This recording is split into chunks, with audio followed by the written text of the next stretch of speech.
ಅಂಗಡಿಗೂ ಕೆಲವೊಂದಷ್ಟು ವೀಡಿಯೋಗಳನ್ನ ಮಾಡಿಕೊಂಡು ಕೇಕ್ಗಳನ್ನ ವೀಡಿಯೋ ಮಾಡ್ಕೊಂಡು ಬಂದಿರುವಂಥದ್ದು ಇದರಲ್ಲಿ. ಹಾಯ್ ನಮಸ್ಕಾರ ಎಲ್ಲರಿಗೂ, ಹೇಗಿದ್ದೀರಾ ಎಲ್ಲರೂ? ಐ ಹೋಪ್ ನೀವೆಲ್ಲ ಚೆನ್ನಾಗಿದ್ದೀರಾ ಅಂತ ಅಂದ್ಕೊಂಡಿದ್ದೀನಿ. ಕರೆಕ್ಟಾಗಿ ಇನ್ನೇನು 12 ಗಂಟೆಗೆ ಎಷ್ಟು ನಿಮಿಷ ಆಯ್ತಮ್ಮ? 3 ಮಿನಿಟ್ಸ್. ಇನ್ನು 3 ನಿಮಿಷ ಇದೆ. ಹೊಸ ವರ್ಷ ನಾನು ಈ ಥರ ಎಲ್ಲ ಯಾವತ್ತೂ ಸೆಲೆಬ್ರೇಷನ್ ಮಾಡಿಲ್ಲ, ಫಸ್ಟ್ ಟೈಮು ಮಕ್ಳಿಗೋಸ್ಕರ ಮಾಡ್ತಾ ಇರೋವಂಥದ್ದು. ಇದಕ್ಕೂ ಮುಂಚೆ ಡ್ಯಾನ್ಸ್ ಎಲ್ಲ ಆಡಿರೋ ಅಂಥದ್ದನ್ನ ಪೂರ್ತಿಯಾಗಿ ವೀಡಿಯೋನ ಹಾಕ್ತೀನಿ. ಖಂಡಿತವಾಗ್ಲೂ ವೀಡಿಯೋ ಯಾರೂ ಕೂಡ ಮಿಸ್ ಮಾಡ್ಕೊಬೇಡಿ, ಯಾಕೆಂದರೆ ಮಕ್ಕಳು ಚೆನ್ನಾಗಿ ಡ್ಯಾನ್ಸ್ ಆಡಿದ್ದಾರೆ. ಇದರಲ್ಲಿ ಸಾಂಗ್ಸ್ ಎಲ್ಲ ಯಾವುದೇ ಕಾರಣಕ್ಕೂ ಹಾಕೋದಕ್ಕಾಗಲ್ಲ, ಯಾಕಂದರೆ ಪೂರ್ತಿಯಾಗಿ ಕಾಪಿರೈಟ್ ಬಂದುಬಿಡುತ್ತೆ. ಸೊ 12 ಗಂಟೆಗೆ ಏನೇನು ರೆಡಿ ಇದೆ ಅಂದರೆ, ಇದೇನೋ ಒಂದು ಸ್ಮೂತಿ ಅಂತೆ, ಯಾವುದೋ ಒಂದು ಸ್ಮೂತಿ ಅಂತೆ, ಆಮೇಲೆ ಇದು ಫಿಜ್ಜು, ಆಮೇಲೆ ನಮ್ಮ ಬ್ರ್ಯಾಂಡ್ಗಳು ನೋಡಿ ಹೆಂಗಿದ್ದಾವೆ ಅಂತ, ಫ್ರೂಟಿ. ಇದರಲ್ಲಿ ಯಾವುದು ನಾನು ಕುಡಿಯಲ್ಲ, ನನ್ನದೇ ಬೇರೆ ಬ್ರ್ಯಾಂಡು ಕೇಕು. ಸಾಮಾನ್ಯಕ್ಕೆ ಇವೆಲ್ಲ ಪ್ರಿಸರ್ವೇಟಿವ್ ಅಂತ ಜಾಸ್ತಿ ಇವೆಲ್ಲ ಯೂಸ್ ಮಾಡಲ್ಲ. ಮಕ್ಳಿಗೋಸ್ಕರ ಇವತ್ತು ಇದನ್ನು ಸ್ವಲ್ಪ ಟೇಸ್ಟ್ ಮಾಡೋಣ ಅಂತ ಅಂದ್ಕೊಂಡಿದ್ದೀನಿ. ಇದಕ್ಕೂ ಮುಂಚೆ ಚೆನ್ನಾಗಿ ಡ್ಯಾನ್ಸ್ ಆಡಿದ್ರು, ಅದನ್ನೆಲ್ಲ ವೀಡಿಯೋದಲ್ಲಿ ಹಾಕ್ತೀನಿ. ಎಲ್ಲ ನೋಡಿ ಹೆಂಗೆ ಮಾಡ್ಕೊತಾ ಇದ್ದಾರೆ ಅಂತ. ಇವನು ನೋಡಿ ತಿಂಡಿ ಪೋತ ಊಟ ಮಾಡ್ತಾವನು ಇಷ್ಟೊತ್ತಿನಲ್ಲಿ. ನೋಡಿ ಇವನು ಎಲ್ಲೂ ಊಟ ಸಿಗ್ಲಿಲ್ವಂತೆ ಇವತ್ತು ಬಂದು. ಇವನಿಗೆ ಅಂತ ಇವನ್ ಪಾಲಿನಿತ್ತು, ಏನದು ಮಶ್ರೂಮ್ ಬಿರಿಯಾನಿ. ಮಶ್ರೂಮ್ ಬಿರಿಯಾನಿ ತರಿಸಿದ್ದೆ. ಇನ್ನು ನಾವು ನಾನ್ ವೆಜ್ ತಿಂತಾ ಇಲ್ಲ, ಹಂಗಾಗಿ ಇವನು ಎಲ್ಲ ಕಡೆನೂ ನಾನ್ ವೆಜ್ ಬಿಟ್ಬಿಟ್ಟು ಇಲ್ಲಿ ಬಂದು ಮಶ್ರೂಮ್ ಬಿರಿಯಾನಿ ತಿಂತಾವನೆ.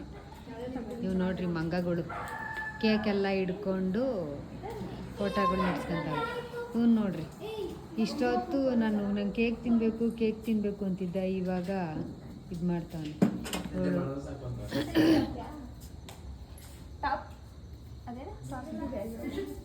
ಅಯ್ಯ ಇಷ್ಟು. ಸೊ ಆಯಿತು, ಟೈಮ್ ಬೇರೆ ಆಯ್ತಲ್ವಾ? ಇನ್ನೇನು ಟೈಮ್ ಆಯಿತಾ? ಆಯಿತು. ಸೊ ಒನ್ಸ್ ಅಗೇನ್ ಎಲ್ಲರಿಗೂ wish you happy new year ಅಂತ ಹೇಳ್ತಾ ಬನ್ನಿ ಕೇಕ್ ಕೂಡ ಕಟ್ ಮಾಡೋಣ.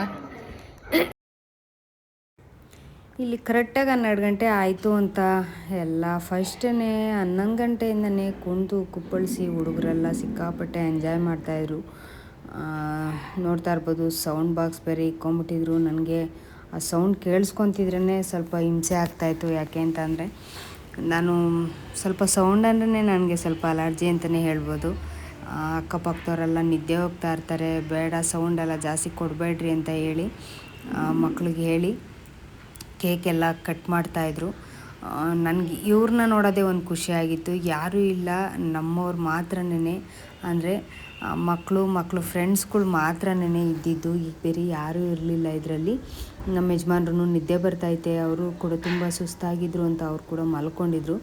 ಮೇಲ್ಗಡೆ ಚೆನ್ನಾಗಿ DJ ಸಾಂಗುಗಳನ್ನ ಹಾಕ್ಕೊಂಡು ಚೆನ್ನಾಗಿ ಹಾಡು ಹೇಳ್ಕೊಂಡು ಒಳ್ಳೆ ಅದನ್ನೇ ಇವರು ಯಾವತ್ತೂ ಈ ಥರ ಮಾಡಿರಲಿಲ್ಲ.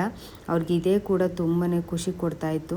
ನನಗೂ ಅವ್ರ ಖುಷಿಲೇ ನನ್ನ ಖುಷಿ ಅಂತ ಅಂದ್ಕೊಂಡು ಅವ್ರ ಜೊತೆ ನಾನು ಕೂಡ ಸ್ವಲ್ಪ ಇದನ್ನು ಹೇಳ್ಕೊಂಡು ಡ್ಯಾನ್ಸ್ ಕೂಡ ಮಾಡ್ತಾಯಿದ್ದೆ. ಅದರಲ್ಲೊಂದು ವಿಶೇಷವಾಗಿ ನನ್ನ ಮಗಳು ಹೊಸ ವರ್ಷಕ್ಕೆ ಅಂತ ನನಗೆ ಅಂತ ಏನೋ ಕವನ ಬರ್ಕೊಂಡು ತಗೊಂಬಂದವಳಂತೆ. ಅವಳೇ ಓದ್ತಾಳೆ. ಓದ್ತೀಯಾ? ಓದು ಬೇಗ.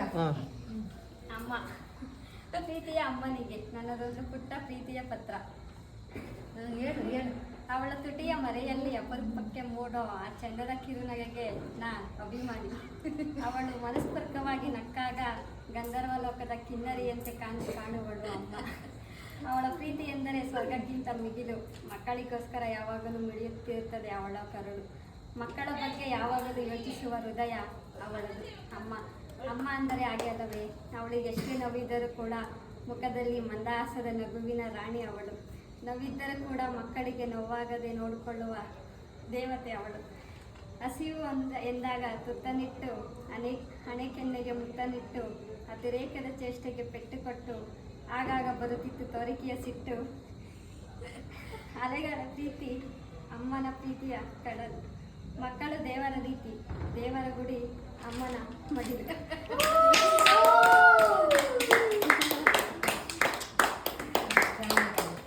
ನಿಜವಾಗ್ಲೂ ಚೆನ್ನಾಗಿದೆ. ಬಿಡಬಾರ್ದು ಅಂತ ಅಂದ್ಕೊಂಡು ಕಣ್ಣೀರೆಲ್ಲ ಒಳಗಡೆನೆ ಇಟ್ಕೊಂಡಿದ್ದೀನಿ. ಸಿಕ್ಕಾಪಟ್ಟೆ ಖುಷಿ ಆಯ್ತು ನನಗೆ, ನಿಜವಾಗ್ಲೂ ತುಂಬ ಹೃದಯದ ಥ್ಯಾಂಕ್ಸ್ ನಿಮಗೆ. ಚೆನ್ನಾಗಿದೆ. ನೋಡಿದ್ರಲ್ಲ ಎಷ್ಟು ಎಂಜಾಯ್ ಮಾಡ್ತಾಯಿದ್ರು ಅಂತ.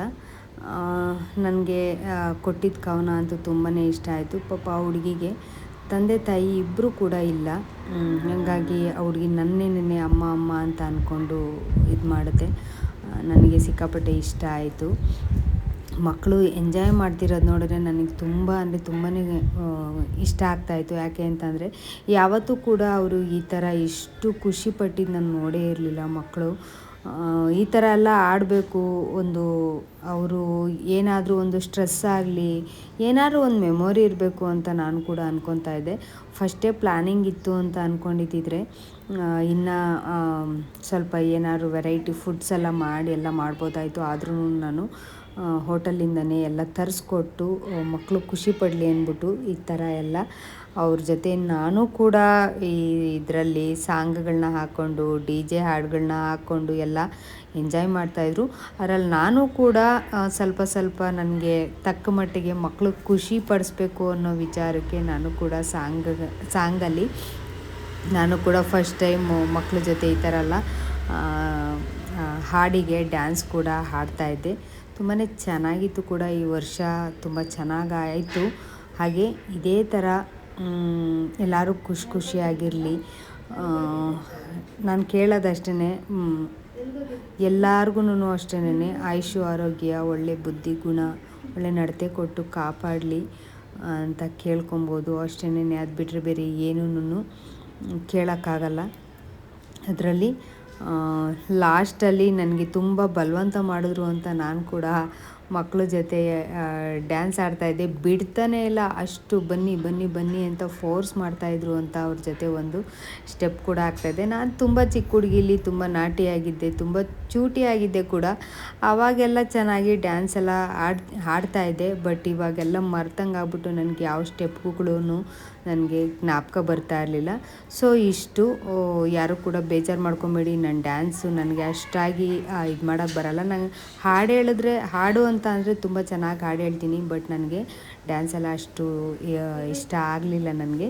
ಬಟ್ ಮಕ್ಕಳ ಜೊತೆ ಒಂದು ಖುಷಿಯಾಗಿ ಒಂದೆರಡು ಸ್ಟೆಪ್ನ ಹಾಕ್ತೆ ಅಂತ ಹೇಳ್ತಾ ಈ ವಿಡಿಯೋನ ನಿಮಗೆ ಖಂಡಿತವಾಗ್ಲೂ ಬೇಜಾರು ಮಾಡ್ಕೊತಿರೋ ಏನೋ ಗೊತ್ತಿಲ್ಲ. ಏನಪ್ಪ ಈ ಮೇಡಮ್ ಈ ಥರ ಎಲ್ಲ ಆಡ್ತಾಯಿದ್ದಾರೆ ಅಂತ. ಅದು ಮಕ್ಳಿಗೋಸ್ಕರನೇ ಖುಷಿ ಪಡ್ತಾ ಇರೋವಂಥದ್ದು, ಖುಷಿ ಪಡ್ಸೋಕ್ಕೋಸ್ಕರನೇ ನಾನು ಕೂಡ ಹಾಡಿ ಇದು ಮಾಡ್ತಾ ಇರೋವಂಥದ್ದು. ಸೊ ಈ ವಿಡಿಯೋ ನಿಮಗೆ ಇಷ್ಟ ಆಗುತ್ತೆ ಅಂತ ಅಂದ್ಕೊಂಡಿದ್ದೀನಿ. ಖಂಡಿತವಾಗ್ಲೂ ಇಷ್ಟ ಆದರೆ ಹೊಸದಾಗಿ ನೋಡ್ತಾ ಇದ್ದರೆ ಸಬ್ಸ್ಕ್ರೈಬ್ ಮಾಡ್ಕೊಳ್ಳಿ, ಹಾಗೆ ಲೈಕ್ ಮಾಡಿ ಅಂತ ಹೇಳ್ತಾ ಎಲ್ಲರಿಗೂ ಹೊಸ ವರ್ಷದ ಆರ್ಥಿಕ ಶುಭಾಶಯಗಳು ಅಂತ ಹೇಳ್ತಾ ಈ ವಿಡಿಯೋನ ಇಲ್ಲಿಗೆ ಮುಗಿಸ್ತಾ ಇದ್ದೀನಿ. ಮುಂದಿನ ಹೊಸ ವಿಡಿಯೋದೊಂದಿಗೆ ಸಿಗ್ತೀನಿ. ಅಲ್ಲಿವರೆಗೂ ನಿಮಗೆಲ್ಲ ಟೇಕ್ ಕೇರ್, ಬಾಯ್.